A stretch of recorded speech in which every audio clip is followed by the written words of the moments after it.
Random House Audio presents Griftopia, Bubble Machines, Vampire Squids, and the Long Con That Is Breaking America, by Matt Taibbi. This is Patrick Egan. Chapter 1. The Grifter Archipelago, or Why the Tea Party Doesn't Matter.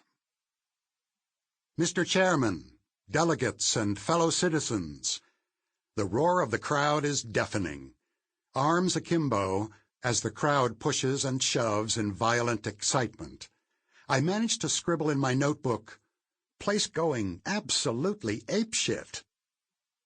It's September 3rd, 2008.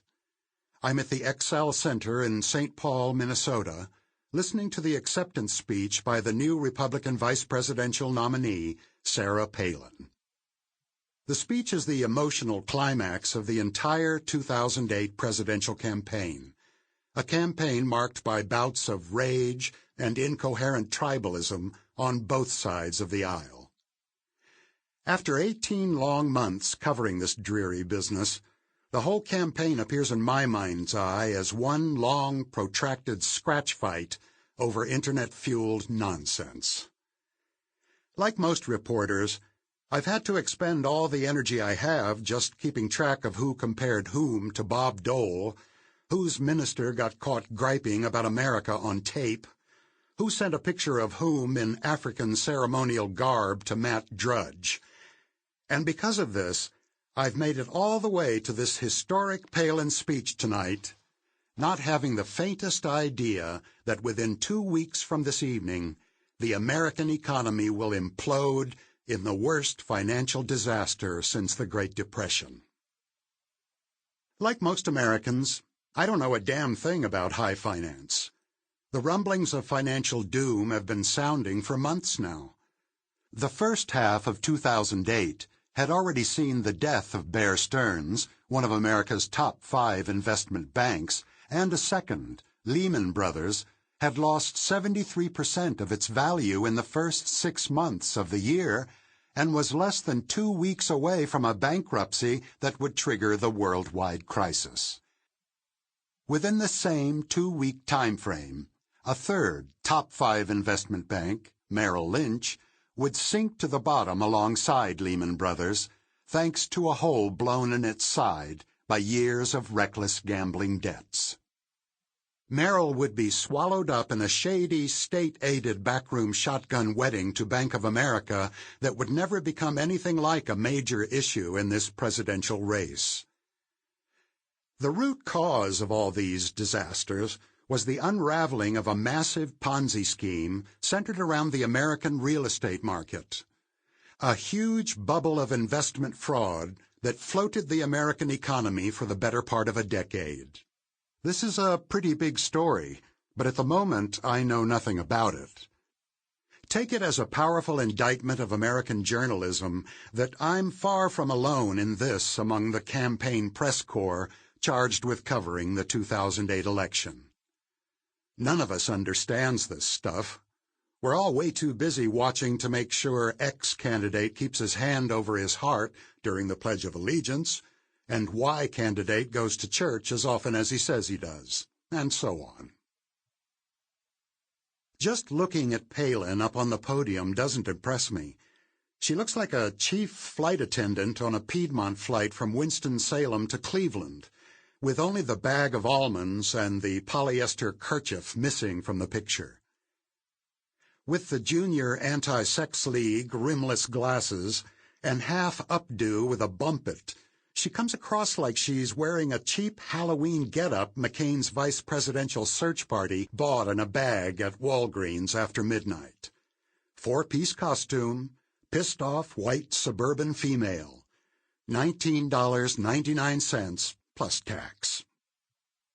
Just going by the crude sports writer think that can get any campaign journalist through a whole presidential race from start to finish, if he feels like winging it, my initial conclusion here is that John McCain is desperate, and he's taking one last heave at the end zone by serving up this overmatched electoral gimmick in a ploy for, what, women? Extra horny older married men? Frequent Piedmont flyers? I'm not sure what the end game is, but just going by the McCain campaign's hilariously maladroit strategic performance so far, it can't be very sophisticated.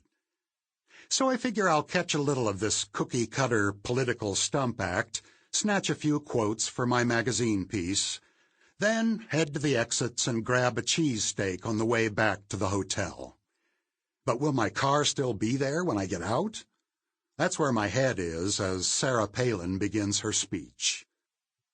Then I start listening. She starts off reading her credentials. She's got the kid and nephew in uniform, check. Troop of milk-fed patriotic kiddies with Hallmark Channel names, a Bristol, a Willow, and a Piper.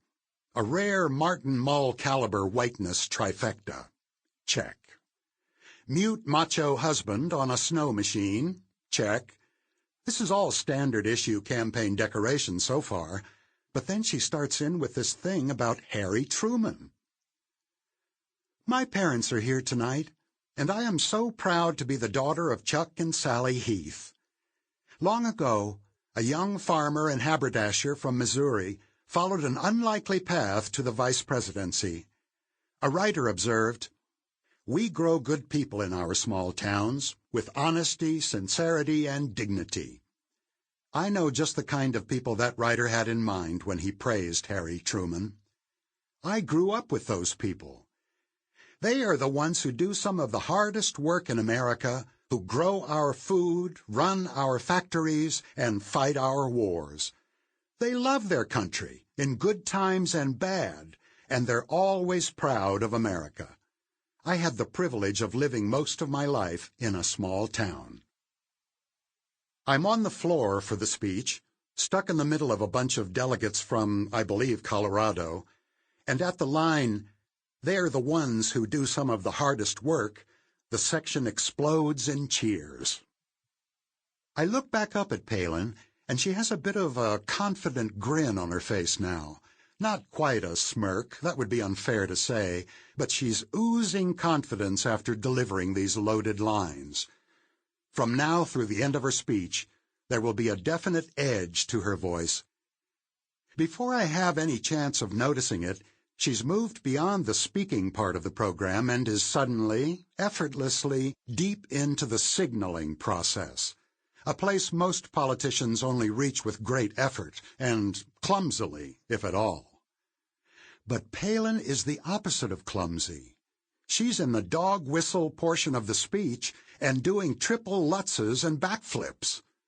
She starts talking about her experience as mayor of Wasilla, Alaska.